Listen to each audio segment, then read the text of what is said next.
everybody, welcome to Zone Defense. Be sure to follow us on Spotify at Zone Defense Podcast, on Twitter at Zone Defense Pod, and subscribe to our YouTube channel at Zone Defense Podcast. And be sure to ring that bell to get post notifications. Be sure also to drop a comment down below as well and let us know what your thoughts are on today's topic. Today, Chris, Roman, and I will be beginning our NFL Weekly Pick'em episodes. Chris, why don't you explain to the audience what we will be talking about today? So today we're going to get into some interesting NFL news to kind of start this section. We'll be doing this every week where we kind of list our biggest news around the league and just kind of try to give you as up-to-date stuff by that Thursday, before the Thursday night game. We're going to follow that up with the fun pick'em we're going to do where we pick every single matchup and then we choose our winner between that for each person, and then we have a season-long record to determine which one of us is the smartest predictor out of the three, which it'll clearly be me, but that's besides the point. And then we're going to follow that up with a couple of starts of the week from each of us, regardless of position. We're kind of just picking a couple guys we really like going into this year, some non-super obvious players, just kind of guys that we're confident in with a good matchup, or maybe a lot of injuries around them, or we're giving a guy a shot of confidence against a tough matchup wherever so you can play him. So just a couple picks there. I'm sure I'll probably dominate in that as well. But Roman, how are you doing today, man? I'm good. I'm excited for this new kind of series, if you will, our first bit of competition on the podcast today. And I'm interested to see what you guys' thoughts on some of these matchups, and I'm sure we'll get into plenty of debates along the way. Oh, yeah, for sure. I'm very excited for this. I mean, NFL football is back. We got the Chiefs-Texans tonight, which we're going to get into that one right away after the news and notes, but really excited for that matchup. And, I mean, got the Chiefs hoodie on right here. It kind of alludes to who I think is going to win the game. But news and notes, we'll start off with a couple RB news, if you could call it that. Leonard Fournette, the big sweepstakes for him this weekend was kind of the buzz was going around after he was cut by the Jacksonville Jaguars. He ends up signing with the Tampa Bay Buccaneers after kind of being rumored to them for a little bit and a couple other teams. But he ends up going to the Tampa Bay Buccaneers and playing with Tom Brady, which is going to be easily his best chance to win a Super Bowl. We'll see if they actually can get it done. I'm kind of skeptical, but I mean, Fournette definitely adds some, I guess you could say, some veteran presence for a locker room that doesn't have a lot besides Shady McCoy, which who knows what he actually has left. But I think he's gonna make it really murky. I know we're not really getting into fantasy yet, but that's kind of a backfield I want to stay away from. In terms of actual football, he's gonna get some goal line work. He'll catch a couple passes a game, I'm sure. Probably be more of a timeshare with Rojo, Sean McCoy, Keyshawn Vaughn. I mean, you can't give the ball to everybody, but just kind of adds some talent to the offense that's already good. Roman, what did you think about this move, man? Yeah, I think it will be a little murky, like you said, but I do think it'll be easier for Fournette to maybe come out as a RB1, considering Rojo has been dealing with a couple of injuries along the way through training camp, and McCoy obviously I don't think will have that big of a role. But I do think that it was a nice fit for him. I know there were plenty of other places, maybe even New England, that could have picked him up. But I think Lawrence Fournette staying in Florida, being with a new team, a better team for sure, he could revitalize his career in some ways. But like you kind of mentioned, it will be a timeshare for sure. Drew, what do you think? I think Fournette's going to be, I don't want to say really, really good, but I think he's going to have a big role in this offense just because I have a feeling Tom Brady had his fingertips on getting Fournette to Tampa Bay because, already on his Instagram page, it was him and Fournette just broing it out, locking arms, saying, "Hey, man, welcome to Tampa," or Tampa, excuse me. And you really didn't hear any reports from him, at least, about how Ronald Jones was looking, about how Vaughn was looking, even LaShawn McCoy. And I think he maybe didn't love what he had there in the backfield. And he was like, hey, let's go get this Fournette guy. So I think Fournette's going to get a lot of touches. And as we've seen in the past, maybe he's not the most talented guy, but when he gets those touches, he's able to put up stats. And I think it's very reminiscent, honestly, of the backfield of New England as well. Back then, you had like James White, Sony Michel, Rex Burkhead, all those guys. Now you just have a bunch of dudes. And I know we're not talking about fantasy right now, but I do not want to have any Tampa Bay running backs because I think it's going to be it's just a split timeshare. Even LaShawn McCoy is going to get some touches as well. Yep. Vaughn, honestly, I know he was kind of going relatively high in some drafts, kind of middle of the pack, mid-round. And I don't think he's going to see the field rarely at all unless there's an injury, in my opinion, at least. So, yeah. I think with Fournette, though, I think clearly Tom Brady didn't love what he had there in the backfield, said, hey, let's go get this guy, and now Fournette's on Tampa Bay. I personally, for Fournette, I thought it would have been cool to see him go to a team like Chicago or a team like New England, like I think you already mentioned earlier, just because he would have got a lot of touches, and I think it would have helped their offense a little bit more. But this is just, I mean, I know we're not talking about Josh Rosen, but it seems like whenever a guy's out there in the free agent market, Tampa's like, yeah, sure, okay, let's sign him. So Bruce Arians, though, he's a really good coach. He's going to put Fournette in positions to succeed, and I'm really excited for this Tampa Bay team. I have them making the playoffs. I don't have them winning the division. I think they're still a little bit behind the Saints, but I think the signing just adds to a really good Buccaneers roster already, and I think they are going to be the top of the wild card teams in the NFC for sure. Yeah, I mean, we'll definitely see on that. It's a team with a lot of talent. We're going to see if it pays off. I mean, you got a lot of big names in that locker room. So, I mean, hopefully they can all mesh together in a year where they didn't really get a ton of work together. But another running back that was that made some news. He was cut by the Washington football team. Adrian Peterson, the old reliable back, the guy that's been getting 200 carries the last 2 years and doing pretty much 200 meaningless carries for the last couple of years for the Washington football team. But he got cut by Washington, quickly scooped up by our Detroit Lions. I mean, another situation where it's a running back going to a situation that was already kind of murky with DeAndre Swift, Kerryon Johnson, just kind of adds to the mix there as well. A 1-year incentive-based deal, not pretty affordable for the Lions, but I mean, Swift right now, he's got some injury concerns. I mean, Kerryon clearly it goes without saying that the guy can't stay healthy. At least he hasn't proved he could so far. He's in a knee brace to start the year. So, I mean, obviously concerned with some depth there. I think Peterson's going to get some work every week,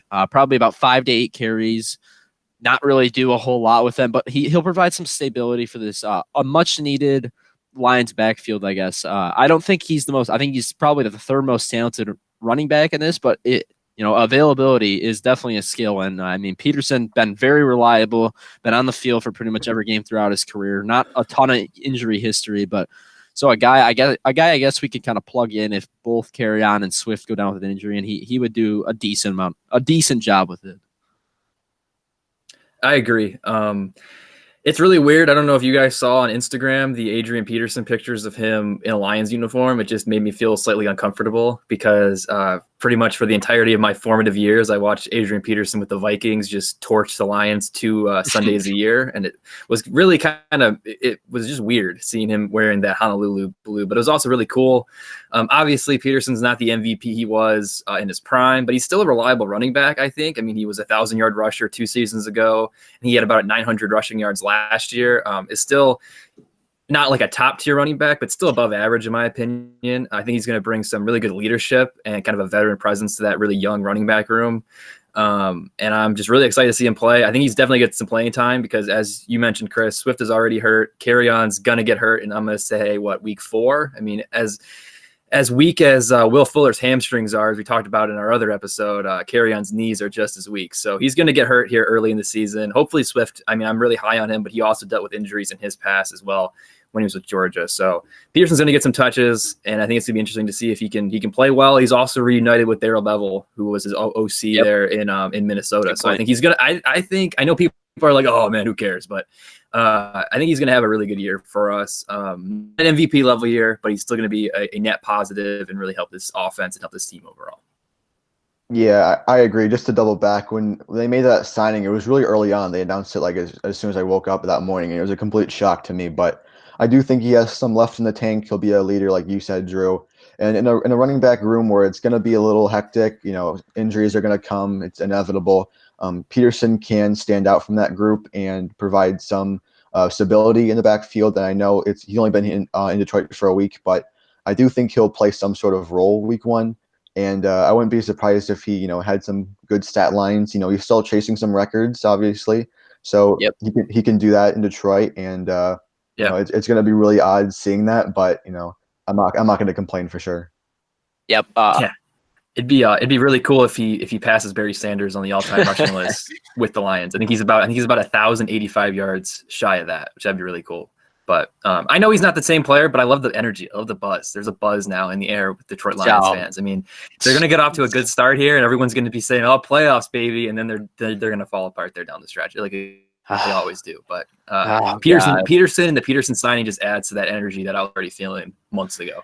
The amount of energy right now for me is about a 0 for the Lions. This I mean another long year for Lions fans in my opinion, but I guess we'll Okay, see. That's whatever. why season starts this week, so we're definitely gonna get to see it. But other kind of on a downturn, I guess, for the news. Really sad news out of Denver. Linebacker Von Miller, their best player, one of the best players in the entire league, out for the season. He dislocated his peroneal tendon. And yeah, he's probably going to miss the entire season. There's a chance he comes back late in the year, but in my opinion, I don't think the Broncos are going to be in contention, especially after this. I was maybe a little bit higher on them before Miller went out, but he's clearly their best defender. Apparently, he's been virtually unblockable in training camp, which I mean, you can say what you want, but he's basically always unblockable. He's one of the best linebackers and defensive players in the entire league still at this point in his career, but really tough to see from him. It was a freak injury on the last play of training camp, man. That's absolutely heartbreaking for a player like that. Yeah. I just want to get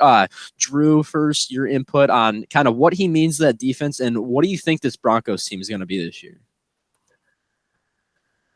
I mean, he's a big part of that defense. Obviously, he was the reason they won the Super Bowl, which, believe it or not, was like 5 years ago now, which feels like I remember watching Peyton Manning ride off there into the sunset on his bucking Bronco, and it feels like that was yesterday, and that was 5 years ago. So I feel really old. But Von Miller, he brings a lot of leadership. And he's really helped that defense be an elite unit here, even when the offense with Paxton Lynch and Trevor Seaman and Brock Osweiler and all those other guys, he helped the defense still be really good. So it's going to be a big loss for them. I had the Broncos making the playoffs this year, and now I'm not as positive on that, just because he's just such a dynamic player. Like you said, one of the best players in the league for sure. If Bradley Chubb can stay healthy, I still think they have a good defensive unit. I don't think it's elite anymore, because with the loss of Miller, I think still it's going to be solid, but it puts even more pressure there on Drew Lock to perform well. Because I think the offense is a really good unit, offensive line, skill position players. The only question mark is that quarterback. And I think Lock showed in a very, very limited sample size last year that he could be the guy, but it'll be interesting to see if he actually will be the guy. And this Miller injury does not help or does not ease the pressure on him. It just adds a little bit more. And he's probably going to have to win them the offense is going to have to win them some games. And by default, he's going to have to win them some games now because that defense is just not as elite. I still think it's going to be solid. It's not going to lose them many games, but it's definitely a big loss. And I don't think Denver's going to make the playoffs anymore. I can say it right now. And I had them in the playoffs before his injury. I just think Miller means that much for this team. But what do you think, Roman? Yeah, I agreed with some points you said. Obviously, it's going to be a lot more pressure on the offense to produce, but I'm not going to entirely count them out this season. Obviously, it is a big hit, but you do have to look at some of their nice pieces, like with Jarrell Casey, with Bradley Chubb, and the offense has a lot of good weapons as well. So, in a wild card hunt where it's not going to be as competitive or as dominant as maybe the division leaders, I think Denver still has a good chance of making the playoffs, and I'm not going to throw away their season just because of this injury. Yeah, I agree with that. I still think that they're going to make the playoffs. Or not, I don't know. Excuse me. I still think they're going to be in the playoff hunt. But I think I had them at 10-6, and I feel like this brings them more down to like the 9-7, 8-8 range. So they're definitely going to be in the hunt. But ultimately, I think they might fall behind some of the other AFC teams that were right there in the hunt as well. And even though I feel like them, Vegas, and Los Angeles, they're all kind of just put them in a bag and rummage it around and pick out a team, and they might make the playoffs. I think all three of those teams could be 5-11, and all three of those teams could be 10-6. So, even though the AFC West is going to be kind of boring in terms of who wins the division, because obviously in Kansas City, I still think, and this makes it even more interesting, I think, as to which team will emerge there in the second place.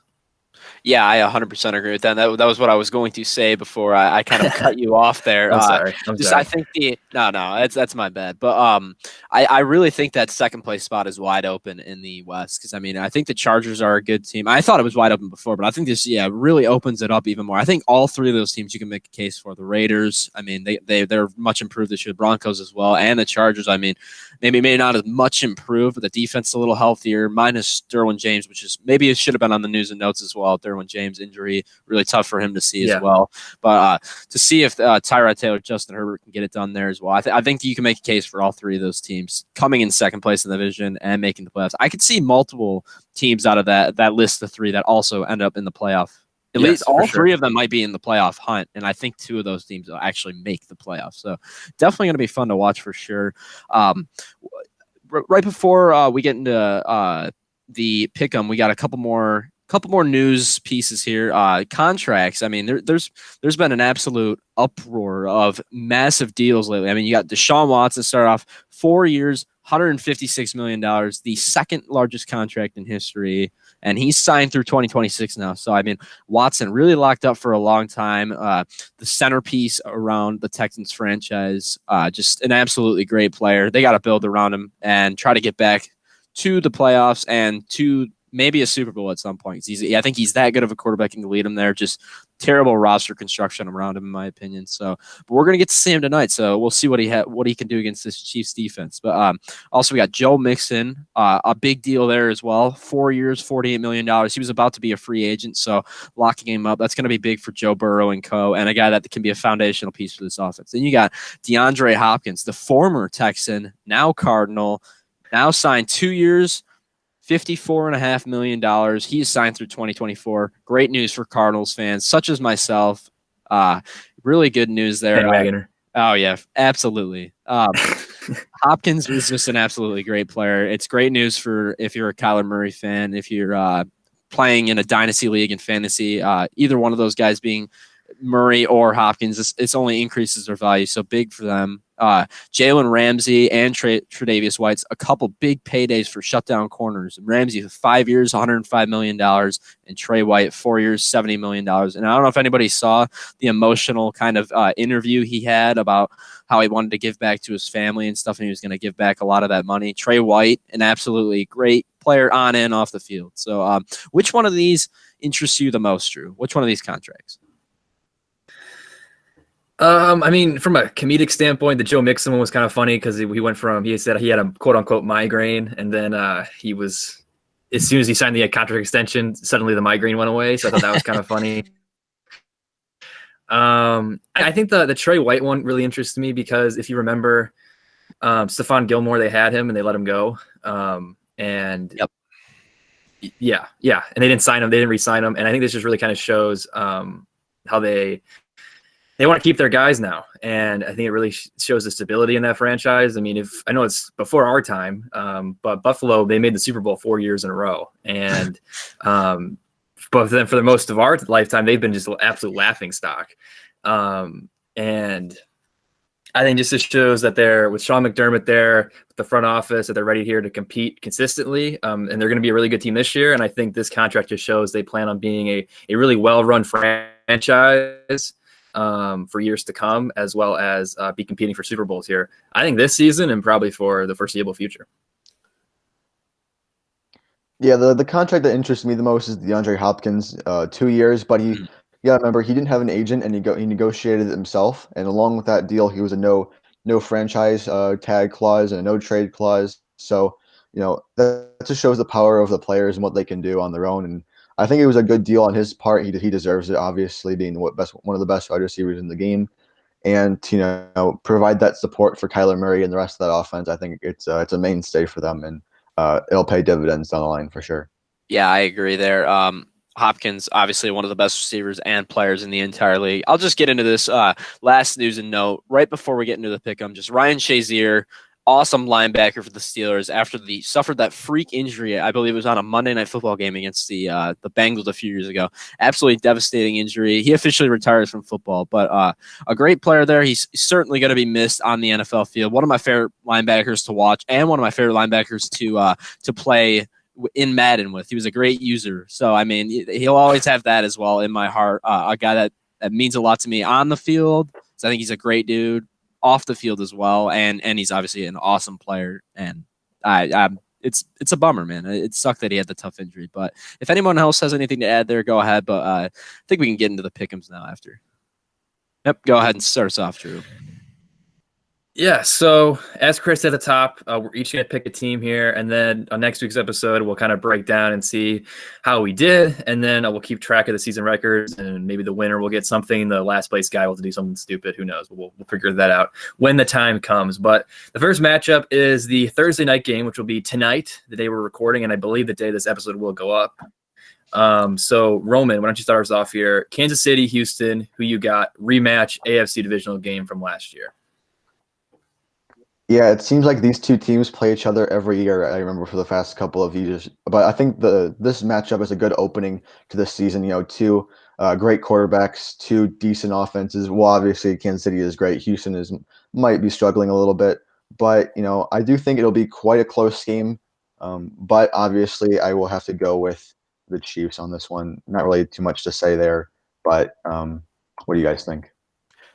Yeah, I'm going with the Chiefs as well. For me, I actually don't believe this game is going to be that close. I think KC gets up early. They come out, establish themselves. Clyde Edwards-Helaire, that hopefully get him involved because I got him going a couple leaves on Thursday night. Really excited for him today. But I think the offense just torches the Texans. The Texans try to play a little comeback ball. They make it closer, but I see it being possibly a double-digit scoring difference this game. I also have Kansas City. We're pretty chalk here, but I will kind of agree with Roman here. I think it is going to be a close game. I don't know how you guys feel, but I feel like we're not going to see as many blowouts as maybe in a traditional season just because there was no preseason. So I think competitive balance is going to be not like what it usually is. And I think there's going to be a lot more kind of close games, less blowouts, maybe more mistakes from the more talented team, at least at the start of the year.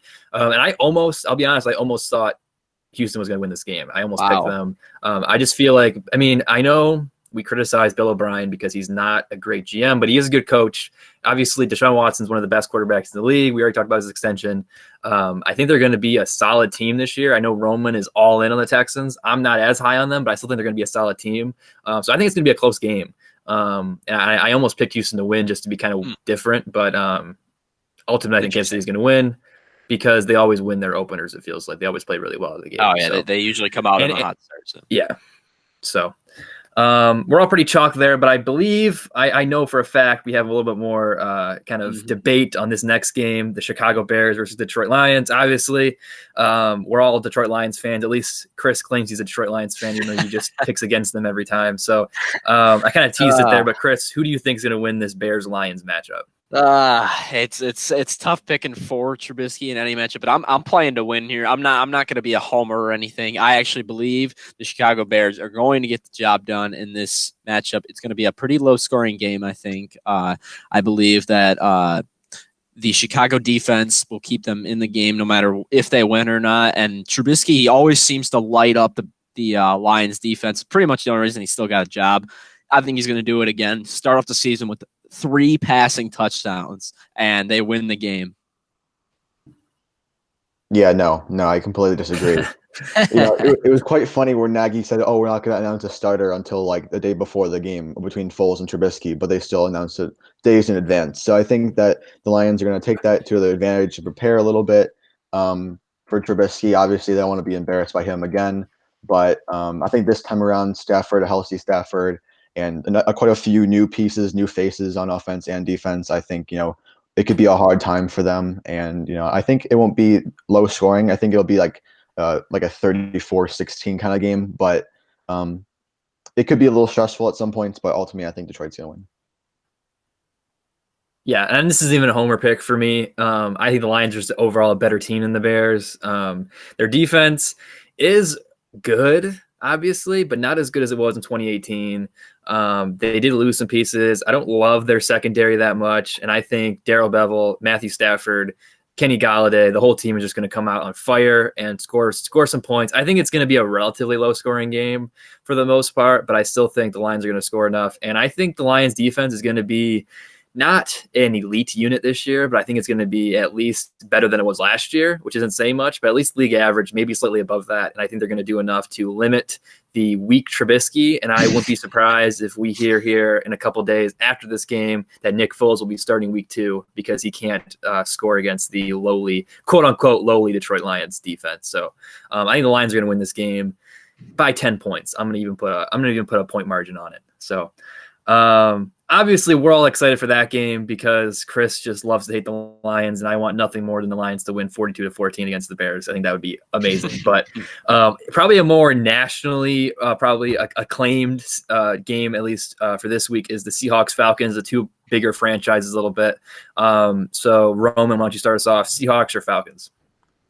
Yeah, I like this matchup, but I think I'm going to go with the Seahawks here. I think, there's a more veteran presence on that team in terms of their like running backs and wide receivers. You have Mr. Unlimited and Russell Wilson. He's in a dome, so I think that's to his advantage. I do think Atlanta will put up a good fight. I like their pieces a lot, specifically Hayden Hurst and obviously Julio.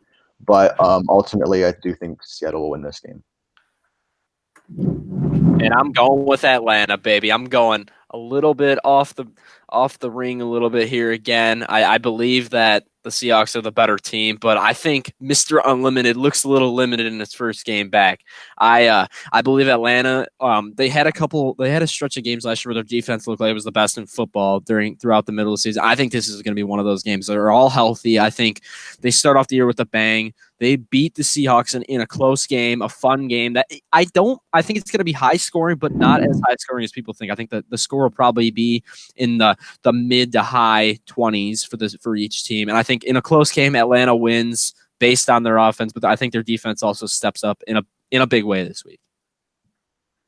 Chris, that was a crazy take, and I'm going to do the same exact thing. I think Atlanta's going to win this game. Like you said, they've been incredibly inconsistent here the last few years after they made the Super Bowl and blew obviously the 28-3 lead. Last year, I think they lost like 6 or 7 games in a row. Then they also won like 6 or 7 games in a row and finished, I think, like 7-9.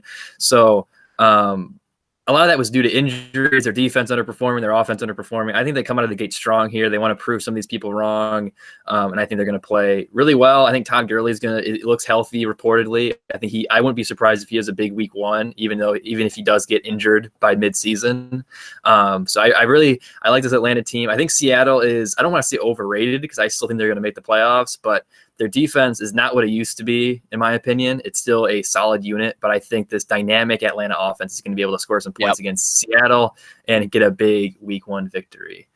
So perhaps the only game more irrelevant than Bears-Lions is probably the New York Jets and the Buffalo Bills, like Snorefest. But how about Chris? How you start us off here? Jets or Bills? Yeah, pretty simple here. Bills by a million, man. I mean, the Jets suck offensively and defensively. I think Buffalo, Josh Allen takes an early lead by rushing for a touchdown, and they get up early, 17, 21-0, and they don't look back, and they absolutely blow them out in this game. So, and it looks like we're all pretty chalk there. So, this shouldn't take us very long. Yeah, this has the blowout potential maybe of the Dolphins-Ravens game week 1 of last year. It could be one of those games, but absolutely, I do expect the Bills to get it done. Yeah, not much more to add. Bills are a good team. Like I said when we talked about Trey White, they're a dark horse Super Bowl contender. I think they're going to win this AFC East division, and the Jets are just an absolute train wreck. It wouldn't surprise me if if Darnold has a tough season, maybe they end up with Trevor Lawrence in the first overall pick. I think there's some definite first overall pick potential here. That would be insane. But anyway, it's week 1. It sucks for Jets fans. It's week 1, and we're already talking about how they're going to get the first overall pick. But we'll jump to the next matchup. Some more division rivals in the NFC North: the Green Bay Packers versus the Minnesota Vikings.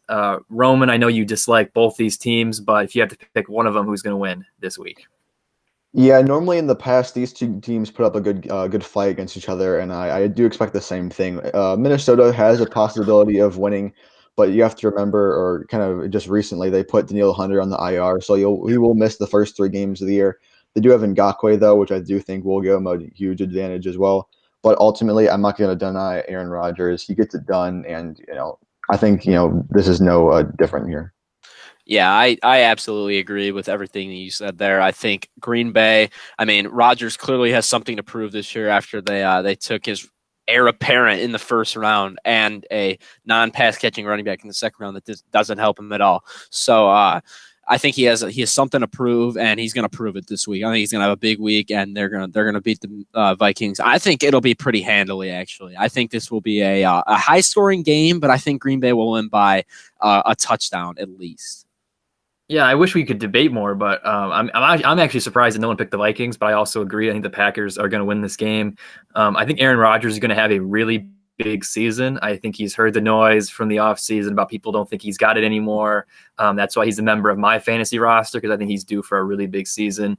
The offense definitely concerns me a little bit, but their defense is still really good.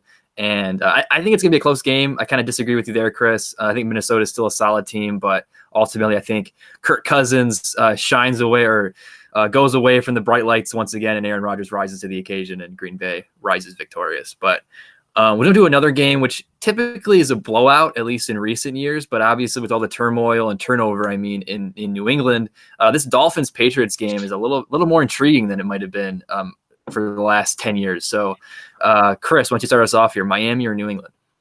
Give me Miami, baby. I'm predicting the upset in this one as well. I've gone a little hot takey. I think it's going to change kind of coming up with some of the matchups. So I'm gonna get my hot takes out of the way early on in this episode and in the pick'em. So I think Miami rejuvenated. I think this is a Fitzmagic game. I mean, last year you saw he absolutely torched this defense. This defense isn't the same as they were last year. A lot of pieces gone on the defense. I know their secondary is still good. I think Fitzpatrick picks them apart a little bit. I think they have a little bit. This is going to be a low scoring game because they got Jordan Howard's going to run the ball probably 20 times in this game against Sony Michel, which is basically just the battle of the non-pass catching running backs. I think both defenses play well. Cam Newton doesn't look great in his first start, and Miami gets the job done in a really close, low-scoring game. Yeah, I was considering taking Miami for an upset, but what you said for Aaron Rodgers, it could also apply to Cam Newton. He has to obviously go out and prove something. And with it being a home game, I think I'm going to be more likely to take New England in this game, which is what I will be doing. Yeah, I'll be honest. I had Miami, and then I played New England, Miami, and Madden last night, and I won with New England. So I'm going with New England. I just think if you give Bill Belichick a whole offseason to prepare, I think New England's going to do well. And as Roman said, I think Cam Newton's due for a big game. I think it's going to be really close, a lot closer than maybe some people think, just because of the fact that New England had so many opt-outs. And I think Miami, that defense is pretty good. And Fitzmagic is always good to start the year. So I think it's definitely going to be a maybe not get as much national acclaim as I think it deserves. I think it's going to be a really close matchup. But this matchup is probably not going to be close. I know Philadelphia got a bunch of injuries, but I don't think they'd have to lose like their entire offensive line and Carson Wentz and 3 receivers to lose to the Washington football team. So that's at least my opinion. But Roman, how about you start us off? Yeah, Philly or Washington? Who do you got? Yeah, it'll take a miracle by Haskins to, help them put them in a good position to win. But ultimately, Philadelphia is a better team offensively and defensively, and I expect a good butt whipping for this game. And I actually think it's going to be a little bit closer than you guys do. I'm going to take the Eagles as well. I think they are pretty banged up right now. I actually think this was the matchup of week 1 last year, and Washington really came out with a bang. I mean, they got off to an early start. It took a massive comeback from Philly to win that game. I think similarly this year, I think Washington actually gets off to a decent start. Maybe not the same start as they did last year, but I think they hang with them for a while. Maybe it's like a 10-point game, but I think this will be a closer game than you guys think. I don't think it's going to be an absolute domination by the Eagles. Yeah, that's a good point. And Ron Rivera is their head coach too, and he's going to have them ready to go. I still think Philly wins by at least 2 touchdowns. But I can see where you're coming from there, Chris. They could come out strong, because I kind of forgot about their week 1 impressive performance last season. But next game, Las Vegas Raiders. Their first game is the Las Vegas Raiders versus the Carolina Panthers. So, Chris, Raiders or Panthers? And I mean, there's a lot of changes going on in Carolina.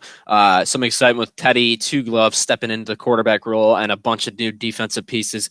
Give me the Raiders in a season where they didn't really lose a lot. I think they got a little bit better, and this is a team that should compete for the wild card spot. And I think Carolina competes for the first overall pick. So give me the Raiders in this one. Excited to see what you guys say here. I'm oddly feeling Carolina in this game, and I think I'm going to go with them. Wow. Partially because they are at home. I do think it won't be that big of a home field advantage in 2020 at least. But remember they have some good offensive weapons, and Bridgewater, if he can start off hot, I do think he can put up a good stat line along with the wide receivers they have, and Vegas, I do like them. I do think they have good pieces, and they definitely restacked themselves in the offseason. I'm just feeling Carolina this game.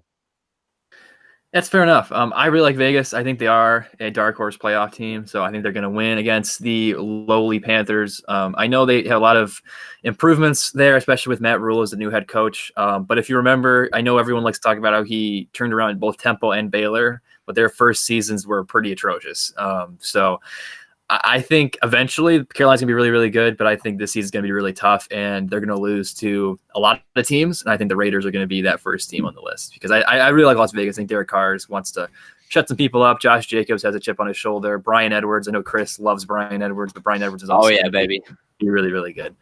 Roman, though, I know you hate the Indianapolis Colts from our AFC South episode, but do you have them beating the lowly Jacksonville Jaguars? Yes, of course I do. It won't be a good matchup for Jacksonville. And while I do think that Shark can put up some good garbage time numbers, I have him on my fantasy team. So I hope he does that at least. But ultimately, this is the Colts game to lose here. Yeah, I already put them up on the board for me as well. The Colts spy a lot in this game. I think Jacksonville, fantasy-wise, I kind of agree. That was going to be my point as well. I think that they air it out a lot just because I think they're going to get down early. They're going to try to come back, and maybe they score some points as well. I think they will get some points in this game, but I think the Colts will run the ball down their throat. Philip Rivers will do what he needs to do, maybe a long touchdown pass or two, and then win this game by a couple scores. Yeah, 100% agree with everything. By all reports, Philip Rivers is really getting used to that offense. He has a good connection with T.Y. Hilton. Marlon Mack's look good. I think Indianapolis is a dark horse Super Bowl contender this year. Really high on them, and the Jaguars are like trying to lose, basically. I mean, they've literally traded everybody that was somewhat good on their team, except DJ Chark and Gardner Minshew. So it's going to be a long season again for Jacksonville, and I think Indianapolis is really good, and I see this being – I don't think there's going to be a lot of blowouts, but I see this as being a definite potential for a blowout. But a next game, kind of a big game here for week one, Browns-Ravens. Two kind of obviously Ravens had a really good year last year. Browns looking to improve off a very disappointing year. But Chris, who you got, Browns or Ravens?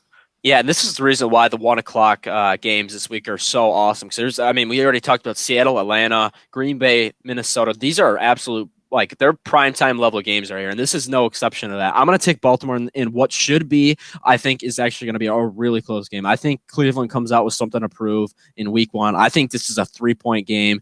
The Baltimore wins on a late field goal. I think both teams play well. Both teams look good. Both teams have their weaknesses. I think it's a pretty high scoring game, and I think Baker plays well this week. I'm really excited to watch this game. I do want to pick Cleveland. As much as I want to pick them, though, I want to win this more. So I'm going to go with Baltimore because that's who I believe is going to win. Yeah, I do think it'll be closer than people may imagine, but I will go with Baltimore as well. I don't think you can deny the talent that Lamar Jackson has, and I think he needs a good season. And he needs to get off to a good run in order to prove something that he can be a playoff quarterback and succeed. Yeah, I agree, and I also think it's going to be a really close game, but I think Baltimore's ultimately going to win, mainly because, it's a new coaching staff there in Cleveland. They're still adjusting, and there was no preseason game. So I would definitely see when they match up again later in the season for Cleveland to win. But for this year, I think Baltimore, or for this week, Baltimore is definitely going to have the advantage just because of the continuity for the most part.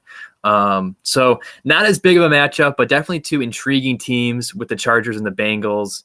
Roman, why don't you start us off here? Who you got? I like this game a lot, and I'm really excited to see Joe Burrow's debut. I know, Chargers are notorious for destroying rookies in their debut. Example would be Nathan Peterman. Obviously, we saw how that went. But, Okay. we saw, or Chris took a shot on Miami, and I do think I'm going to take a shot on Cincinnati and Joe Burrow to get it done at home. They locked up Mixon. They have some weapons. I think AJ Green could be healthy along with Boyd and Ross and Higgins. And I do think Burrow could put up a better game, a better stat line than Tyrod Taylor. Yeah, I came really close to picking Cincinnati as well. I'm going to go with the Chargers one. I think is going to be a back and forth game. I think the Chargers defense, while they're good, I think Joe Burrow has a pretty good opening week. Derwin James is out. I think he's going to need to pass the ball well if they're going to win this game, and so I think they keep close. And I think throughout the year, Cincinnati is going to be a team that we're constantly deciding whether or not they're going to be really tough to decide between whether or not we want them to upset a much better team. And I think the Chargers are a much better team. So, but I'm going to go with them on this one. I think they run the ball down the Bengals throw. I think their defense isn't good enough to hang, and they lose the game by a touchdown. Yeah, this is the problem with going last is that everyone keeps stealing my bold predictions. But yeah, I also think the Bengals are going to win this game. I think it's going to be really close, but I think I really like that Cincinnati offense, and I know Tyrod Taylor's looked good in training camp. Obviously, I mean, he seems like he always looks good in training camp. But if you remember his first few games with the Browns, wasn't great. No. And I think the Chargers defense is good, but that, like you said, Chris, that Derwin James injury is definitely going to be a huge loss for them. And I think it's going to be a relatively higher scoring game than you might expect. Yeah. I think ultimately the Bengals are going to win, and I think Joe Burrow is going to just keep his winning ways up as he did last year with LSU. But another huge marquee matchup for Week 1. I mean, this is probably the game I'm most excited about. Tampa Bay, whatever you want to call it. Tom Brady's debut with a team other than the Patriots, and then the New Orleans Saints, Drew Brees, maybe his last season. He's kind of hinted at this might be his last season of his career. And that Saints team is really, really good. Personally, my Super Bowl pick. So, Chris, how would you start us off here with arguably the biggest game of the week?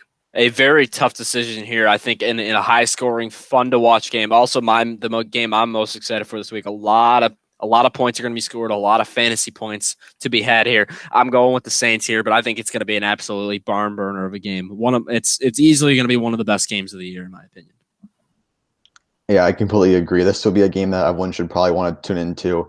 The difference between these two teams, obviously, is that the Saints are more cohesive, and we really haven't seen Tampa Bay in their new upscale persona of an offense. So in this scenario, I will take New Orleans as well. But obviously, once Brady gets his wings under his new offense, his new team, they should be rocking and rolling for the rest of the season. Mm-hmm.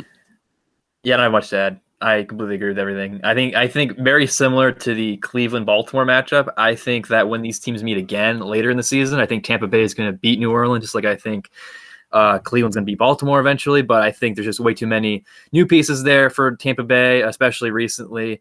And I think no preseason games definitely going to hurt them. I think they're going to still be getting accustomed to each other. I think the continuity, like Roman said, with New Orleans is just going to push them over the top. But still going to be a really entertaining game. It's going to be really weird as a Tom Brady fan to see Tom Brady wearing the Tampa Bay colors. But I'm really, really looking forward to that game. Another game of two really intriguing teams. Another really good matchup. Man, there's just so many good matchups this week. Arizona and San Francisco. So, Chris, I know you're a big Arizona fan, but Roman, how you start us off here with Arizona, San Fran? This has upset potential, and when you look at San Francisco, they're dealing with a lot of injuries right now. Their wide receiver one could be Kendrick Bourne going into Week 1, and that's obviously not a good combination for success. And you think Arizona has Isaiah Simmons, they could put him on George Kittle, ultimately limiting their effectiveness on offense. But I do think San Francisco is just way too good to not take them in this game. But I will acknowledge that Arizona has a better chance than people might give them credit for. And I'm going to more than acknowledge it. I'm going with the homer pick here. Give me Arizona. They kind of shut down the run for the Niners. I think they average 41 yards a game per rushing on the ground against the Cardinals in the two matchups. So, I mean, a team that surprisingly, while not dealing with the run well all season, they did last year against the Niners. I think they limit what Jimmy G can do through the air as well. And I really believe in Kyler Murray and DeAndre Hopkins. Get off to a good start this year. I think the Niners look a little rusty, a little bit of a Super Bowl loss hangover. Still going to have a good season. I think they're still going to be the better team, but I think Arizona starts off 1-0 with the upset win. Similar to Cincinnati, Chris, you just stole my hot take pick. Yes, sir. I also think Arizona's going to win. I mean, it completely contradicts everything I said about Tampa Bay and the continuity of San Francisco. That should kind of make me think that they should win. But at the same time, you mentioned there, Roman, they got a lot of injuries. I think their defense is going to be really good, which I think it's going to be a close game. But ultimately, that San Francisco offense, I don't love. I know the Arizona defense is tough or is not good. I mean, and Kyle Shanahan's going to have him coached up. But at the same time, I don't know. I just feel I got this thing in my gut that tells me Arizona is just going to put up a bunch of points and win this game. So ultimately, I got to go with Arizona. Another two really good teams facing off here in Week 1. Dallas Cowboys, Los Angeles Rams. Chris, I think it's your turn. Start us off here. Cowboys or Rams? And I've actually kind of changed my tune on this. This is kind of I didn't really talk about this a lot in our NFL previews, but Dallas is my Super Bowl winner this year, man. I'm going all in on them this year, man. I think that I don't know how anybody stops that offense. I think the defense is also good enough to be a championship contender. Dallas is my pick here in week 1 against the Rams, who I think are going to be a team that frustrates fans, but I'm going with the Dallas Cowboys on their route to a Super Bowl victory, baby. Let's go, Cowboys. Yikes! I don't know. I do think this would be a good matchup. I mean, we've seen the Rams be in some shootouts the past couple of seasons. Last year with Tampa Bay and the year before with Kansas City, and then Dallas obviously is a high flying offense. But ultimately, I do have a little soft spot for the Rams this year, and they do have the talent to put up a win, put up some good numbers. I will go with the Rams in their home debuting their new SoFi Stadium. That's a good point. But I'm not as high on the Cowboys as Chris, but I'm still very high on them. I think the Cowboys are going to make the NFC Championship game this year.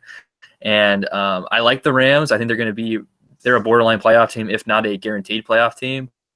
However, I just really love that offense. Maybe the best in the league behind Kansas City. I don't feel like a lot of people are talking about that. They got a really good offense. Their defense is not great, but it's average, maybe slightly above average. And they're going to do a really good game here against the Rams. So kind of a crappy matchup, especially in comparison to the other matches we just talked about. But Steelers, Giants, Roman, this should be pretty easy. But who do you have? Yeah, it's going to be a Pittsburgh win for me, and nothing really much to it. I do think the Giants have some interesting pieces, but ultimately Pittsburgh has the better defense, the better offense, and better coaching as well. So, yeah, the Giants' defense stinks. I mean, I think their offense is good enough to kind of keep them in this game, but I think that defense is going to be putrid this year. I think it's going to be a little closer than people think in this. I don't think it's going to be an absolute blow because, like I said before, I think Giants' offense is going to be improved this year. But still give me Pittsburgh here in a year where Big Ben's back. Apparently it looks good. They got all their weapons back as well. Yeah, give me Pittsburgh here. Yeah, I think this. I wouldn't surprise me if Daniel Jones goes off in like the first quarter and the Giants get up like 14-0. Everybody's like, "Whoa, hello!" But then that defense, Pittsburgh is just so good. It wouldn't surprise if they just absolutely lock down on them. And then, as you mentioned, Chris and Roethlisberger, that whole offense is back. So I think Pittsburgh looks really, really good. That AFC North, they have in my opinion, three clear-cut, maybe AFC Championship contenders. So Pittsburgh looks really good. And then they're going to get off their season off to a good start here against the weak Giants. But final game, Tennessee, Denver. Chris, start us off with the final game. Who do you got, Titans or Broncos? This might be one of the toughest games for me to decide between because I'm not really high on the Titans this year. I think they're going to struggle a little bit, and while I do think the Von Miller injury is going to be really tough for Denver's chances this year, I think they come out with a chip on their shoulder in Week 1 and they get the job done in a really close game that I think is going to be kind of low score. But I think Drew Lock just does just enough. He outduels Ryan Tannehill in his first start, shows some promise, throws a couple touchdowns, and they win the game by 6 points. Yeah, I agree. I'm not going to let the Von Miller injury affect, my view of them. I do think they're still a good, decent team, and I think the Titans are going to have a rough start to the season. Everyone's just trying to figure them out. Especially Derrick Henry. That's pretty much the only piece you need to stop in order to, get Tannehill back down to earth. But there's a potential for a low-scoring, more defensive game. But ultimately, I see Denver coming it out. It's about freaking time. I can pick something that nobody else picked. I am super surprised that I am the only person picking the Titans, considering if you refer back to our AFC South episode, I was probably the lowest on the Titans. But I don't know. The Drew Lock kind of uncertainty, the Von Miller injury, just a lot of question marks for the Broncos. And I kind of disagree with you, Roman. I think the Titans get off to a decent start to the year, even though their schedule is a little bit tougher. And then maybe kind of fall off down the stretch just because they do have, for the most part, the continuity. They just added Jadeveon Clowney as well, and their defense is good enough to limit the Broncos, especially as Drew Lock still kind of gets accustomed to things. And it wouldn't surprise me if Ryan Tannehill and Derrick Henry and A.J. Brown have some big weeks here. It's going to definitely be a close game. I think this might be one of the closer games of any of these matchups, but ultimately I think Tennessee is going to come up victorious. But yeah, those are our pick'em. So obviously, we mentioned at the top, next week we'll kind of not go through game by game and see how we did, but have our records and then do this again for the week 2 matchups. And we'll be doing this throughout the entire season. It should be a lot of fun. and now it's time for fantasy picks. So who wants to start us off here? I'll go ahead and start us off here. My first name on the list is a wide receiver that you're going to kind of be deciding between a couple, maybe guys that you drafted before him to start. But it's Deshaun Jackson for me. I think this is an absolute, and Roman's reaction means that I guess he took the exact same pick as me, so that's not great. But Deshaun Jackson against the Redskins, a pass defense that gave up 35 passing touchdowns last season and over 3,800 yards. The injuries all over the place. I mean, Alshon, Jalen Reagor, Dallas Goedert, Sanders may be a little bit limited as well. He's basically the only really true, healthy, good weapon they have. Deshaun Jackson, a guy when you're deciding between starts in the flex, go with him. I think he's gonna have a big week against Washington like he did last year.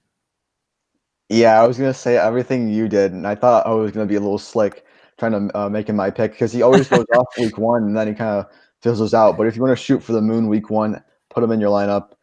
He'll probably be maybe the wide receiver 1 going into it, and I do think he'll be heavily relied on as he was every week 1, pretty much in every season he's been a part of. Fortunately, I did not have Deshaun Jackson like Roman did. But yeah, I agree with that. I think Deshaun Jackson's still going to have a big week. But Roman, I think you earned this to have the next fantasy pick. So who's your first guy? Yeah, I had a feeling he'd be taken too, so I made sure to have a backup. It's Robert Woods for me, who's a high upside wide receiver 2. Maybe you run a wide receiver 1. Maybe if you're Chris, you have him like that. But I do think he'll be highly valued this week, and it'll be a high scoring matchup. I'll have him on my team, but I do think he'll get a lot of the work, a lot of receptions. Hopefully, he increases his touchdowns from last season. But I do think he's a good, reliable start this week. Yeah, I 100% agree with everything you said there. With the Rams, I think they're going to be trying to keep pace with the Dallas offense. Robert Woods going to be on the field the entire game because he's a great blocker as well for a receiver. That's an underrated part of his game. But I think he's going to have a big game as well. A guy that I'm absolutely comfortable starting as my wide receiver 1 every week. I think he's a top 10 receiver this year. He was awesome at the back half last year when they went to the 12 personnel. I think they stay in it for the majority of snaps. And he just eats. I really like Robert Woods this week and for season-long value as a top 10 wide receiver. That's a solid pick. The Dallas defense, it's pretty good, but not as elite as maybe you'd like. And I think Robert Woods is going to have a lot of points, especially if the Rams are down in some games. But my pick, at least my first pick, I got Ben Roethlisberger as a QB1 versus the Giants. He's actually on my own fantasy team. So I'm a little biased, but I mean, he goes undrafted a lot of drafts, or he's a guy that you can get like very, very late. And he's going to just feast on this weak New York defense, in my opinion. I know they added Logan Ryan, so maybe if you really love Logan Ryan, maybe he'll play well. But I just love Roethlisberger. I think he's apparently in the best shape of his life. I know everybody says they're in the best shape of their life in week 1, but it wouldn't surprise me if he just goes off. This is a guy who was one of the best fantasy quarterbacks 2 years ago when healthy. Obviously last year was a lost season, but I think he gets back on the right track. As I mentioned before, Steelers I think are going to be a really, really good team, and I think they start off really well week 1. And as I said, Roethlisberger, you can basically get him for no cost. So he's a must start for me, and I can attest that I am actually starting him in my real matchup. So I'm putting my money where my mouth is.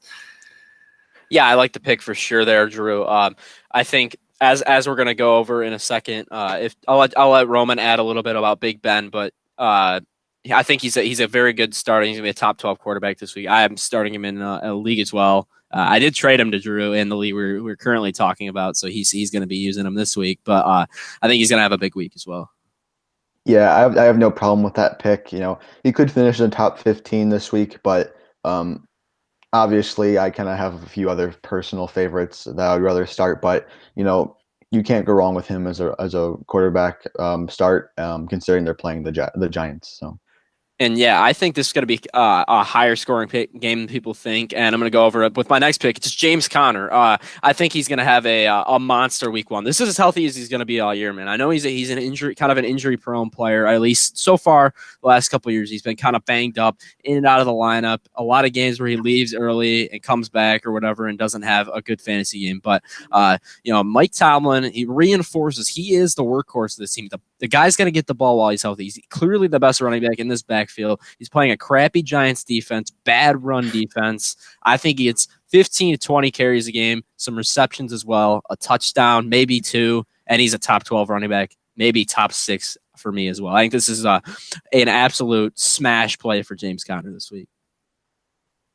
I wholeheartedly agree with that. He was actually one of my backup picks because we each kind of had a few backup picks in case something happened like what happened with Deshaun Jackson. And I just didn't want to go 2 Steelers. But James Conner was one of the guys I wrote down as a backup for every reason that you just said. I think he's going to have a really, really good week. Wouldn't surprise me if he gets injured. So he's a potential guy. If you have him and he just goes off week 1, maybe try and trade him to people that just love to overreact because you always got those guys in your league. But yeah, I think he's gonna have a big week 1, even if he does kind of get injured here midweek or mid-season. I mean, yeah, I completely agree with that. He's definitely a good running back too, or flex. It depends on how's your depth for that. But he could definitely have the potential to go off. He definitely needs to prove himself. 100%. Roman, why don't you get into your pick now after mine? Oh wow! So I'm definitely reaching deep into the bag on this one. I told you guys it would shock you. Definitely don't start this guy in a 10-team league, but if you're looking for a nice surprise pick for week 1 in a 12 or 14-team league, I can't believe I'm about to say this, but Adrian Peterson may have some value this week. We kind of mentioned it earlier. Kerryon Johnson's in a knee brace, and Swift is going to be a little banged up. You got to remember, like 2 years ago, LeGarrette Blount scored 2 touchdowns against the Chicago defense. So I do think Peterson has more in the tank than a LeGarrette Blount or even the C.J. Anderson signing we had last year. And this is a completely different veteran, a completely different beast, and he can do some damage. I wouldn't be surprised if he got a lot of the goal line work. So, oh God, jeez, I can't believe we're reaching for Adrian Peterson already in week 1 here, man. That I can't recommend starting him. This is I thought I was going a little bit deeper. Oh, jeez, yeah, I thought I was going a little deeper in the flex with Deshaun Jackson. But you went like a guy that I don't even know if is in half of leagues. But I mean, hey, kudos to you if you call it. I don't think Chicago's run defense is that great. If he ends up getting the lion's share of the work in week 1, it wouldn't absolutely shock me. But I do think Kerryon's still the number 1 in the backfield for now while Swift's injured. So Peterson probably a very low ceiling, even maybe a low floor flex. You need him to get in the end zone. So if you call this, you got some balls for picking him. That's for sure. And it's week 1. That's too rich for me, but hey man, go for it.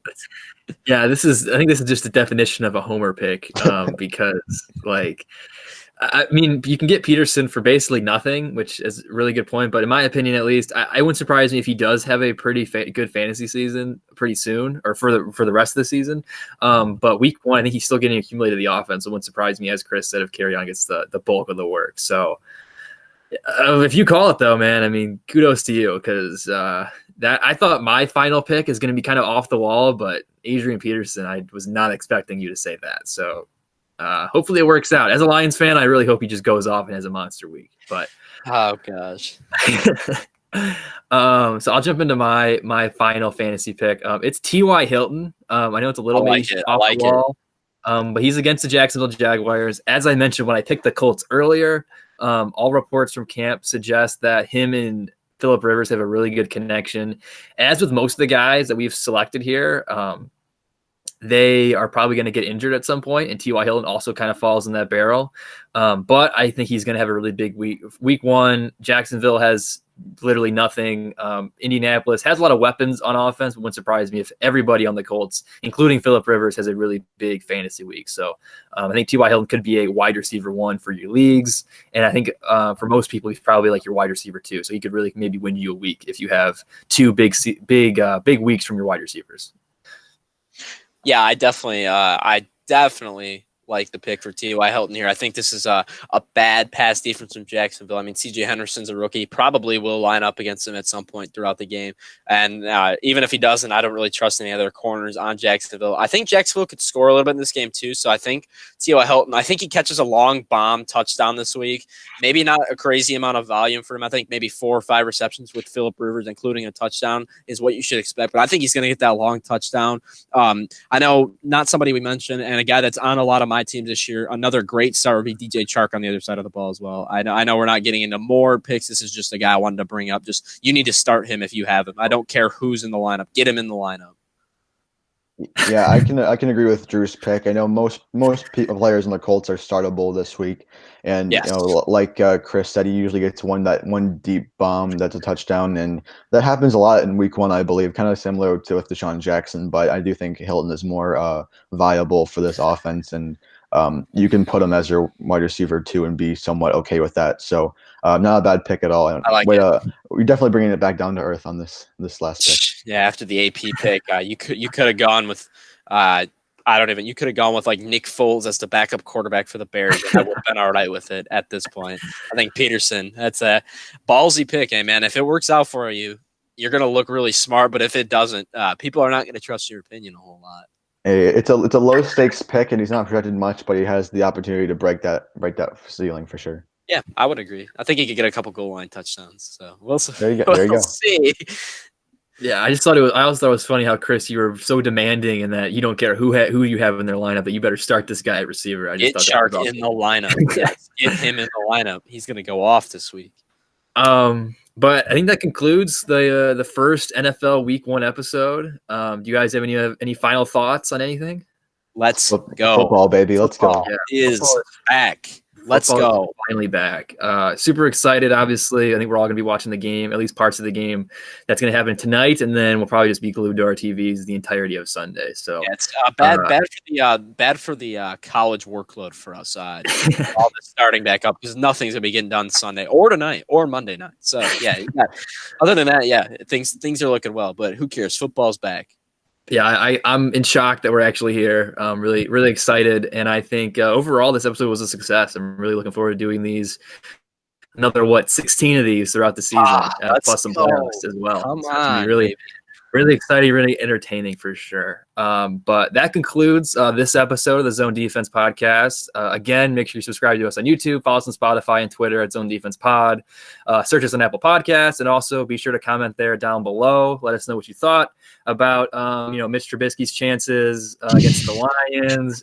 Adrian Peterson is going to be a running back 1 here in Week 1, or anything else. I never said that. You want to comment on that we talked about during this episode? Definitely drop a comment there down below, and also check out our other episodes if you haven't already. We did a deep dive on every division, so if you want to kind of cram before the NFL season starts here in these last few days, definitely check any of those out, as well as Chris and I believe are going to do an NBA conference finals preview.